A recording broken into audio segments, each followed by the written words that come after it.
David felt that CNBC was the most critically essential yet significantly undervalued news network available to American citizens. He turned the television in his home office to this station 24/7. Unlike many other news outlets that tend to lean either too far to the right or the left, CNBC focused solely on information that impacts financial life.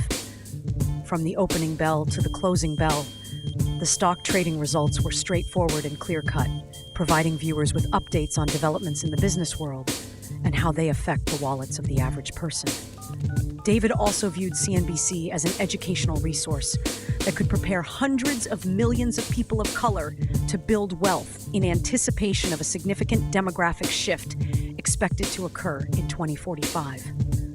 That year, projections indicate that people of color will no longer be in the minority and will instead become the dominant population in the United States.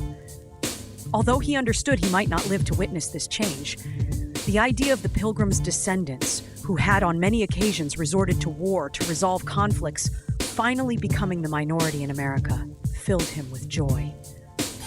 He believed that the growth of the brown population through lovemaking and the democratic initiatives supporting immigration over the past few centuries demonstrated that love ultimately triumphs over hate. Amen.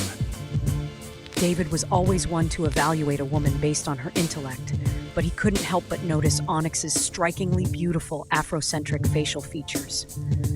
She was dark-complexioned, with full lips and high cheekbones set gracefully on a smooth face, reminiscent of the beautiful women he admired while driving through small rural towns in South Carolina, Georgia, Alabama, and Mississippi.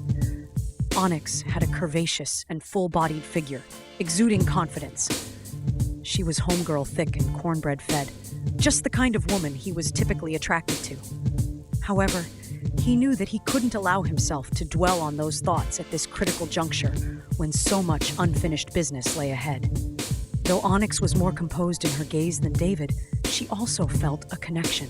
It was CNBC that first introduced David to the AI revolution by discussing the Magnificent Seven: Alphabet Google, Amazon AMZN, Apple AAPL, Meta META, Microsoft MSFT, NVIDIA NVDA, and Tesla TSLA.